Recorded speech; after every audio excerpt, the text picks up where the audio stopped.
ఎందుకనంటే తెలంగాణ రావడానికి ముందు సోషల్ వెల్ఫేర్ హాస్టళ్ల పరిస్థితి ఏందో కల్లారా చూసినటువంటి ఒక పూర్వ విద్యార్థిగా, సోషల్ వెల్ఫేర్ హాస్టల్లో చదువుకున్నటువంటి ఒక పూర్వ విద్యార్థిగా నిజంగా ఈ సంఘటన అంతా చూసిన తర్వాత, ఈ ఘటన చూసి తట్టుకోలేక నిజంగా ఈ పత్రికా సమావేశం ఏర్పాటు చేసుకోవడం జరిగింది. నేను సోషల్ వెల్ఫేర్లో హాస్టల్లో చదువుకున్నప్పుడు ఆ రోజుల్లో సమైక్య రాష్ట్రంలో కనీసం అంటే కనీసం తినడానికి ఇష్టపడలేనటువంటి తిండి పెట్టేవాళ్ళు. 20 ఏళ్ల కింద మాట. పురుగుల అన్నం పెట్టేవాళ్ళు. అన్నం తింటుంటే అన్నంలో రాళ్ళు, బుక్కకు రాళ్ళు వచ్చేటివి. పురుగులను వేరు చేసి అన్నం తినేటువంటి పరిస్థితి ఉండేది. చాలని స్టైపెండ్తో అనేక ఇబ్బందులు పడ్డటువంటి పరిస్థితుల నుంచి నేను వచ్చిన. నేను విద్యార్థి నాయకుడిగా యూనివర్సిటీలో పీజీ పిహెచ్డి చేసిన తర్వాత తెలంగాణ రాష్ట్రం కోసం ఉద్యమించేటువంటి అవకాశం అందరికి వచ్చింది, ఇక్కడ ఉన్న వాళ్ళందరికీ. తెలంగాణ రాష్ట్రం ఏర్పడ్డ తర్వాత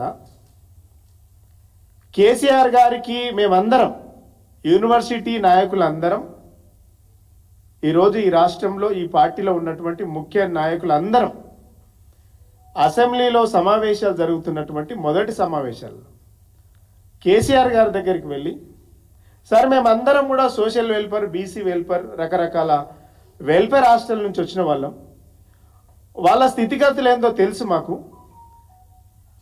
చదువుకున్నటువంటి విద్యార్థులకు కనీసానికి కనీసం సౌకర్యాలు లేవు. దొడ్డు బియ్యం, దొడ్డు కారం, పురుగులన్నం, లక్క పురుగులు, తెల్ల పురుగులు తినేటువంటి దుస్థితి, నీళ్ళచారు. ఈ పరిస్థితులను మార్చాలని కేసీఆర్ గారికి మేమందరం ఒక రిప్రజెంటేషన్ చేసింది. కేసీఆర్ గారు వెంటనే దాన్ని స్పందించి అసెంబ్లీలో మొట్టమొదటిసారిగా ఈ దేశంలో మొట్టమొదటిసారిగా గురుకులాలలో సోషల్ వెల్ఫేర్, బీసీ వెల్ఫేర్లో చదువుకున్నటువంటి విద్యార్థులకు సన్నబియ్యం పెట్టాలనేటువంటి పథకాన్ని తీసుకొచ్చినటువంటి ఘనత గతంలో కేసీఆర్ గారి హయాంలో జరిగింది. 200 గురుకులాలు ఉన్నటువంటి ఈ రాష్ట్రంలో 1006 గురుకులాలను ఏర్పాటు చేసుకున్నటువంటి ఘనత ప్రభుత్వాన్ని, మా ప్రభుత్వాన్ని. కానీ ఈ 10 నెలల్లో, 10 సంవత్సరాలలో గురుకులాల్లో చదువుకున్నటువంటి విద్యార్థులను కేసీఆర్ గారు ఎవరెత్తి శిఖరాన్ని అంటే విధంగా భావితరాలకు తీర్చిదిద్దేటువంటి ప్రయత్నం కేసీఆర్ గారు చేసింది. ఈ 10 నెలల్లో కాంగ్రెస్ హయాంలో విద్యార్థులను అధోపాతాళానికి తొక్కే ప్రయత్నం కాంగ్రెస్ ప్రభుత్వం చేస్తూ ఉన్నది. ఈ 10 నెలల్లో ఏం జరిగింది? అదే రాష్ట్రం, అదే అధికారులు, కేవలం జెండా మారింది, ముఖ్యమంత్రి మారిండు. ఇలా ఏం జరుగుతుంది? ఇప్పటి వరకు ఈ రాష్ట్రంలో ఇప్పుడే ఇందాక వనపర్తి జిల్లా మదనాపూర్ మండల కేంద్రంలో ఎస్సీ గురుకులాల్లో 7వ తరగతి చదువుతున్నటువంటి విద్యార్థి ప్రవీణ్ డార్మెంట్ రూమ్లోకి వెళ్ళి ఆత్మహత్య చేసుకున్నాడు. మొత్తం కలిసి ఈ రోజుకు, ఈ నిమిషానికి 49 మరణాలు ఈ రాష్ట్రంలో పిల్లలు చనిపోయినారు. ఆ పిల్లలు ఎవరు? మన బిడ్డలు, దళిత బిడ్డలు, గిరిజన బిడ్డలు, బీసీ బిడ్డలు, బడుగు బిడ్డలు, మైనార్టీ బిడ్డలు, మొత్తానికి ఈ తెలంగాణ బిడ్డలను. ఇంతమంది బిడ్డలు చచ్చిపోతే ఒక్క మంత్రి, ముఖ్యమంత్రి, ఒక సెక్రటరీ మాట్లాడకపోవడం, స్పందించకపోవడం చాలా బాధాకరం. చాలా తీవ్రంగా మేము ఖండిస్తూ ఉన్నాం. ఎంతమంది చచ్చిపోతే ఈ ప్రభుత్వం స్పందిస్తుందని అడుగుతా ఉన్నాం మేము. ఇంతమంది చావులకు కారణం ఎవరు అంటున్నాం. ఈ 49 చావులకు కారణం ఈ కాంగ్రెస్ ప్రభుత్వం, ఈ ముఖ్యమంత్రి.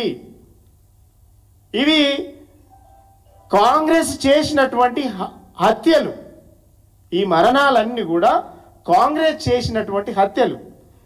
ఇప్పటి వరకు 20 ఈ రోజుతో కలుపుకుంటే 24 ఆత్మహత్యలు జరిగినాయి, 8 అనుమానాస్పద మరణాలు జరిగినాయి, 13 అనారోగ్య మృతులు జరిగినాయి. ఫుడ్ పాయిజన్తో చనిపోయినటువంటి వాళ్ళు 4. అస్తవ్యవస్థకు గురైనటువంటి అంటే విషాహారం తిని అవస్థకు గురైనటువంటి విద్యార్థుల సంఖ్య 916కు చేరింది ఇయ్యాలటికి. నిన్నటికి నిన్న మాగనూరులో జరిగినటువంటి ఫుడ్ పాయిజన్ కేసులో మక్తల్ నియోజకవర్గం 20 జెడ్పీహెచ్ఎస్ హై స్కూల్లో 22 మంది విద్యార్థులు ఫుడ్ పాయిజన్ జరిగింది. ఎంత దుర్మార్గం అంటే అధికారులు బాధ్యత గలగా పదవిలో ఉన్నటువంటి వాళ్ళు మాట్లాడుతుంటే బాధ అనిపిస్తుంది. అసలు మనం ఏ దేశంలో ఉన్నాం, రాజ్యాంగ వ్యవస్థలో ఉన్నామా, అసలు ప్రజాస్వామ్యంలో ఉన్నామా, ఎక్కడున్నామని బాధ అనిపిస్తుంది. ఇలాంటి వాళ్ళని చూస్తే సిగ్గు అనిపిస్తుంది. మా మాజీ ఎమ్మెల్యే రామ్మోహన్ రెడ్డి గారు వెళ్ళి వాళ్ళని పరామర్శించడానికి వెళ్ళాలి. ఆ తల్లుల గోస చూడడానికి విలపిస్తుంటే వాళ్ళను ఓదార్చడానికి వెళ్ళాలంటే ఆయనను గృహ నిర్బంధం చేసిండ్రు. 22 మంది ఫుడ్ పాయిజన్తో హాస్పిటల్లో పడ్డారు.